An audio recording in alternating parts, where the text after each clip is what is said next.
Queridos irmãos, nós, no domingo passado, começamos a meditar o Sermão da Montanha, que no Evangelho de São Lucas é chamado de Sermão da Planície, justamente porque ao invés de o Senhor fazê-lo numa montanha, ele o faz numa planura. E na semana passada eu comentava essas 4 bem-aventuranças e mostrava como elas nos colocam numa posição privilegiada, no sentido de que aquele que é pobre, aquele que tem fome, aquele que chora, aquele que é perseguido, se torna um observador privilegiado da história. Não está implicado nos processos de intercâmbio emocional.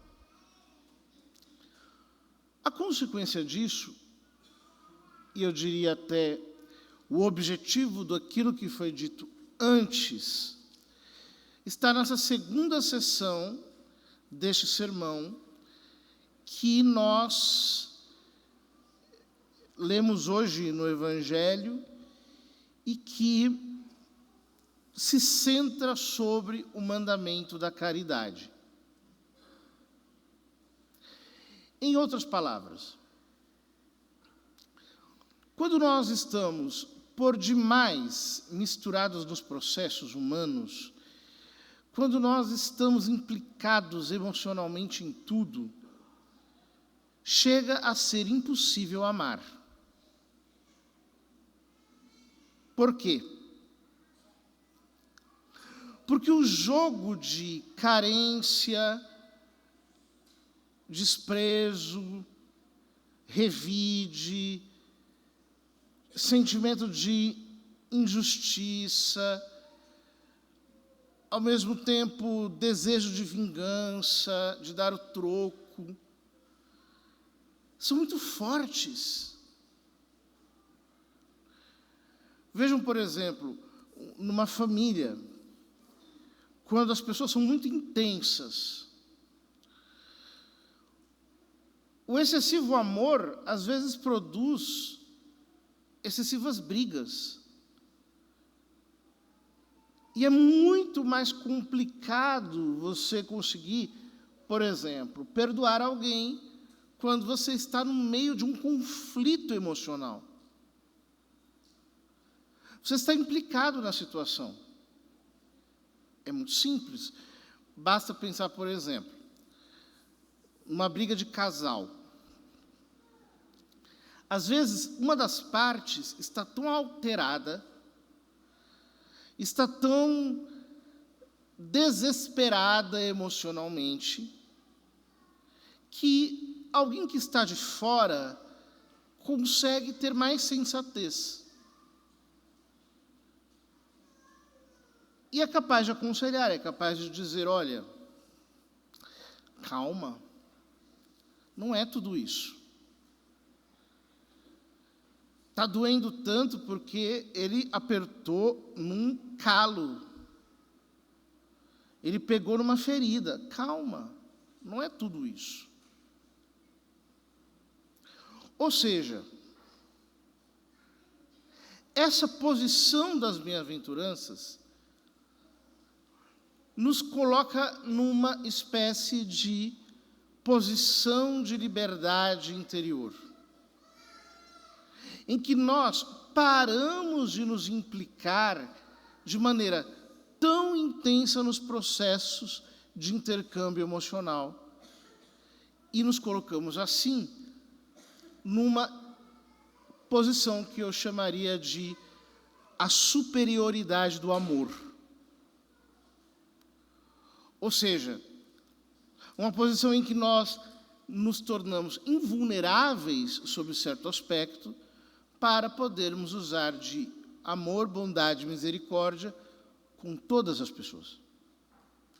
indistintamente. Sem que nós nos sintamos afetados demais, sem que nos sintamos requeridos demais, sem que aquilo que talvez incomoda agora volte a nos incomodar. Jesus havia dito que bem-aventurado, feliz, é quem é perseguido. E aí ele conclui, começando essa sessão. Amai os vossos inimigos. É a conclusão. Veja, se aquele que me persegue é um benfeitor, se ele me coloca numa posição privilegiada, como eu não o amarei? Agora, eu só posso amar o inimigo se eu realmente estiver nessa posição psicológica.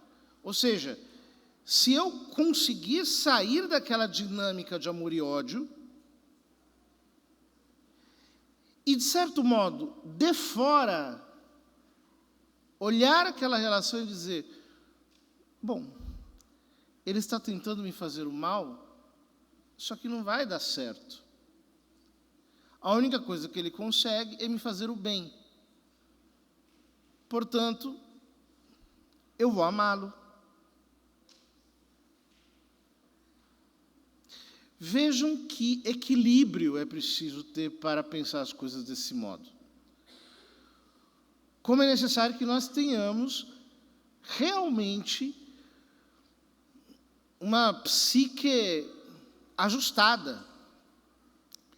Porque esse sentimento de amor pelo inimigo só pode nascer a partir do momento em que eu não me vejo implicado na relação de inimizade.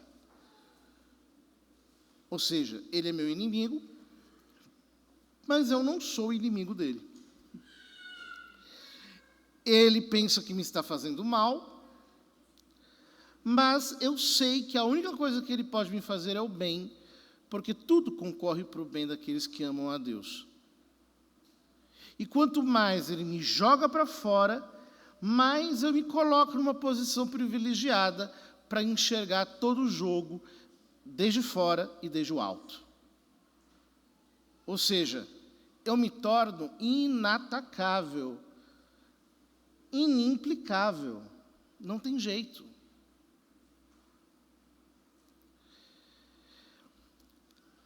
Então, a primeira coisa que me parece muito importante é que nós paremos com essa cantilena de nos sentirmos de fora.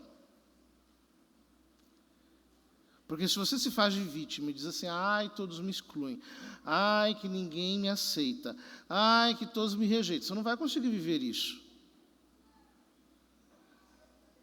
Você só vai conseguir viver isso se você entender, nossa, graças a Deus que todo mundo me esquece, que ninguém quer me incluir nessas coisas, eu estou fora.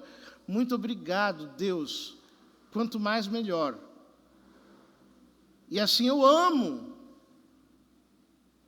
Eu posso amar, eu tenho a liberdade do amor, porque eu não estou enrolado nesse intrincado de amor e ódio no qual as pessoas vivem habitualmente. Eu alcancei uma posição de independência e de liberdade no Evangelho. Consequência de amar os inimigos. Fazer o bem aos que nos odeiam. Abençoar os que nos amaldiçoam e rezar por aqueles que nos caluniam. São 3 atitudes. Primeiro, fazer o bem a quem nos odeia. Ou seja, é a prova de que eu não estou dentro do joguinho. Isso é muito bom, gente.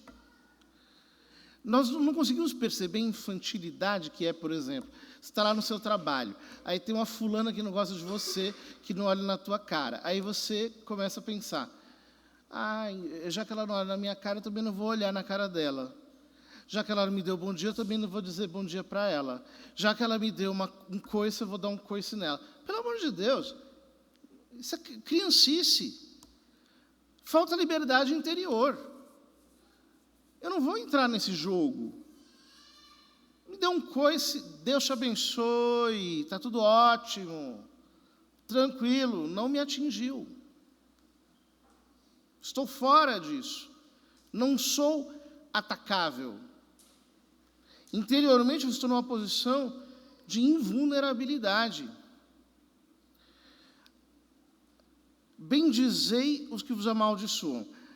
Isso tem muito mais a ver com falai bem daqueles que falam mal de você. É difícil. Porque a língua coça, né? E aí você quer criticar. Ainda mais uma pessoa que fala mal de você por aí. Mas que coisa maravilhosa quando eu não me deixo envolver por esse jogo. Então eu digo, olha, eu vou falar bem. Deixa eu falar mal, eu vou falar bem. Não vou entrar na disputa de quem é capaz de caluniar mais, de quem é capaz de difamar mais. Não. Porque quando você realmente fala bem de quem fala mal de você, o que acontece é que a longo prazo, quem fala mal de você percebe o ridículo em que está caindo. Porque de você ele só vai receber notícias boas. Aí vai chegar para fulano e vai dizer, nossa, a fulana está insuportável, é uma pessoa duas caras, é uma pessoa não sei o quê. Aí o fulano que está escutando fala assim, poxa, mas ontem falou comigo, falou tão bem de você. Nossa, fiquei impressionado como ele gosta de você. Não, aquilo é mentira. Ah, é? Não, tudo bem, está certo. Cai no vazio.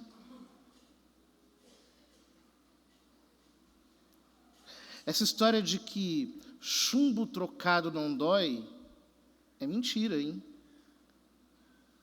Chumbo trocado mata. Não é verdade isso. Rezai pelos que vos caluniam. Você veja que Jesus vai para o caminho de interioridade, fazer o bem, falar bem e rezar. Porque, no fundo, só quando eu sou capaz de rezar pelas pessoas que me querem mal com amor, é que, de fato, eu sou capaz de todo o resto.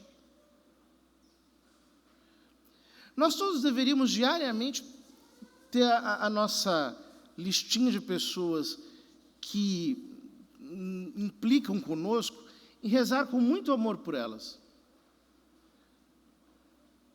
Manifestando o nosso perdão, a nossa bondade diante de Deus. Então Jesus, mais uma vez, tira uma tríplice conclusão moral. Ele diz, se alguém te der uma bofetada numa face, dá também a outra. Se alguém te tomar o manto, deixa-o levar também a túnica. Dá a quem te pedir, e se alguém tirar o que é teu, não o peças de volta. Essas três atitudes, elas parecem muito heróicas, parecem quase impossíveis humanamente, mas não são. Elas são apenas três atitudes de sabedoria. Veja, se alguém te dá um tapa e você tiver o autocontrole de oferecer outra face, quer bater, bate. a briga acabou.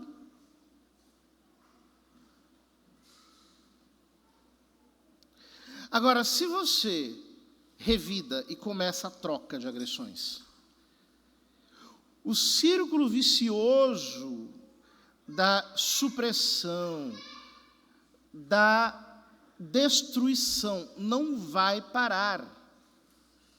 É o círculo vicioso da lei de Talião, olho por olho, dente por dente. Então, sempre vai demandar uma vingança posterior. Chega o perverso, te dá um tapa, e você vai lá dar um tapa nele. Aí ele diz, tá vendo? Ele me deu um tapa, agora eu tenho que dar outro, dá outro. E isso não vai parar nunca.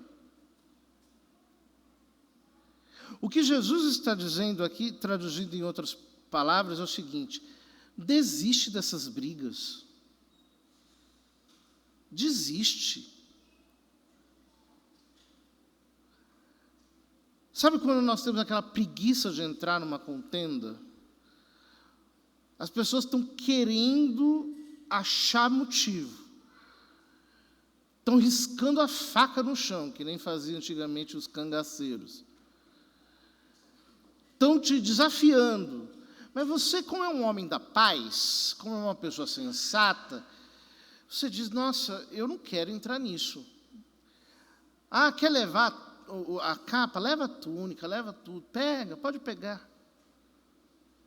Eu me lembro de uma senhorinha, quando eu era criança, uma senhorinha não alfabetizada.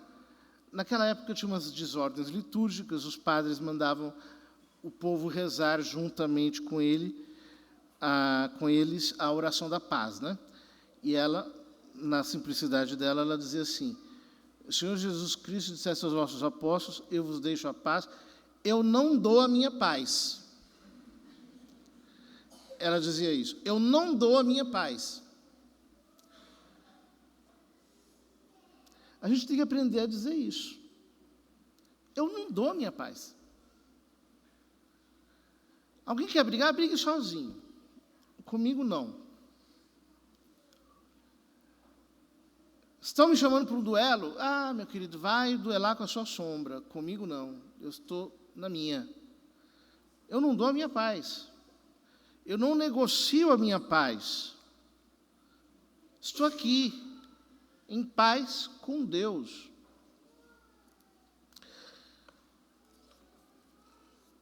O que vós desejais que os outros vos façam, fazei também vós a eles. É a chamada regra de ouro, né? Trate os outros como você quer ser tratado. Isso para nós deveria ser também algo bastante evidente. Só que, quando nós estamos envolvidos demais em conflitos, quando não temos a distância emocional e psicológica deles, isso se torna impossível, porque nós sempre queremos que os outros sejam tratados dentro de uma medida ideal que nós temos na cabeça. Exigimos mais, damos de menos. Veja, o Evangelho requer de nós uma maturidade. Então, Jesus faz 3 perguntas muito interessantes. Ele diz, se amais somente aqueles que vos amam, que recompensa tereis? A melhor tradução seria, se amais somente aqueles que vos amam, onde está a gratuidade? Cadê a gratuidade? Até os pecadores amam aqueles que os amam. Se fazeis o bem somente aos que vos fazem o bem, onde está a gratuidade? Até os pecadores fazem assim. Se emprestais somente àqueles de quem esperais receber, que recompensa tereis? Onde está a gratuidade? Até os pecadores emprestam aos pecadores para receber de volta a mesma quantia. Ou seja, o que Jesus está nos convidando aqui é a colocar a magnanimidade da graça de Deus como um fator que altera as nossas relações. Veja, Deus nos perdoa gratuitamente. Todos nós aqui pecamos todo dia, mais de uma vez. Aí nós chegamos no fim do dia, fazemos um examezinho de consciência e dizemos: Deus nos perdoa. Será que alguém tem dúvida de que Deus nos perdoa? Tomara que não, porque isso seria pecado. Ele nos perdoa. Agora, por que Deus nos perdoa? Ele nos perdoa porque Ele é infinitamente maior do que as nossas faltas. Porque a grandeza do seu perdão, a grandeza da sua misericórdia é infinitamente maior do que qualquer coisa que nós façamos.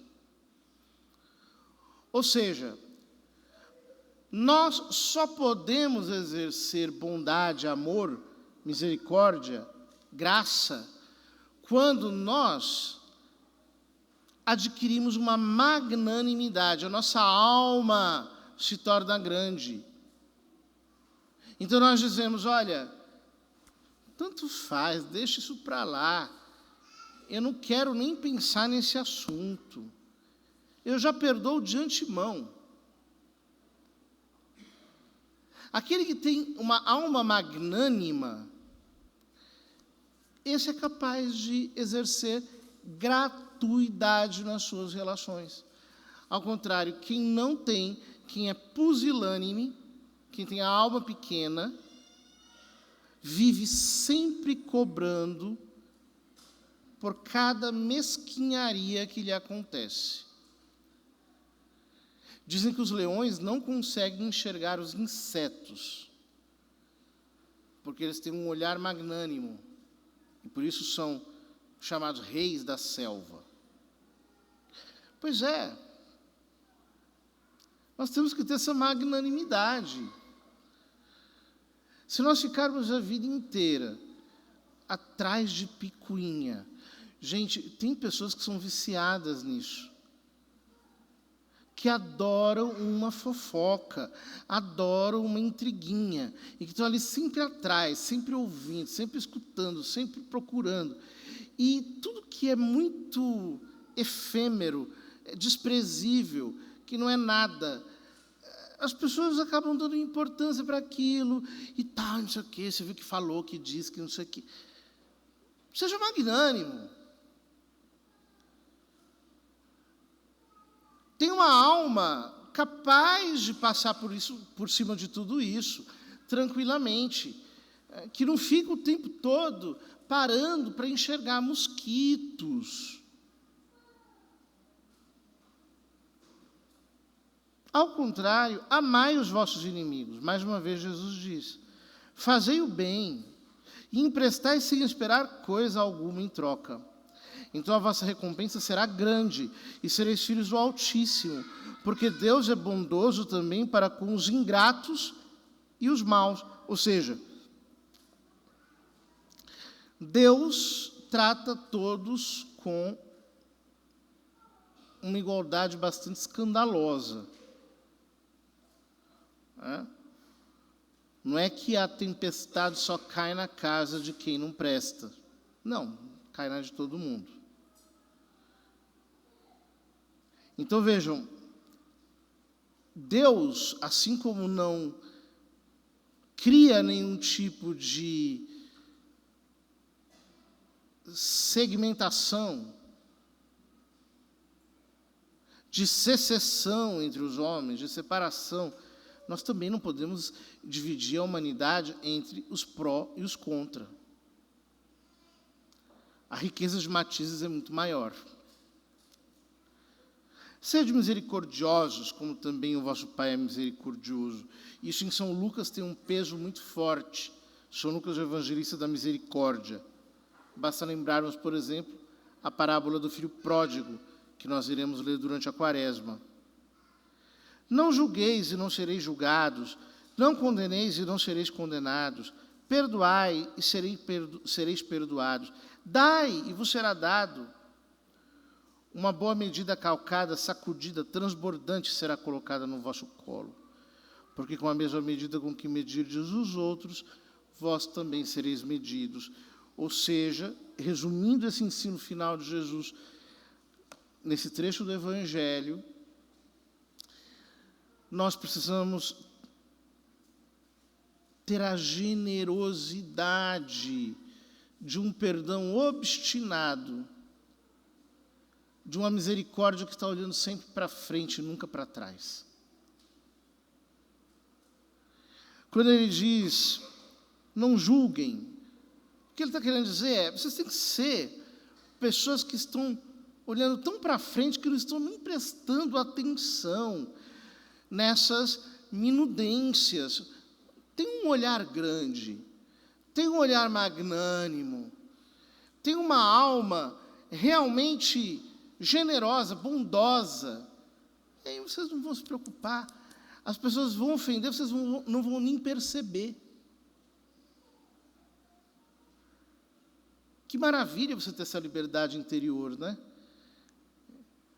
Chega uma pessoa e fala assim, olha, eu queria te pedir desculpas pelo que eu fiz com você. O que você fez comigo?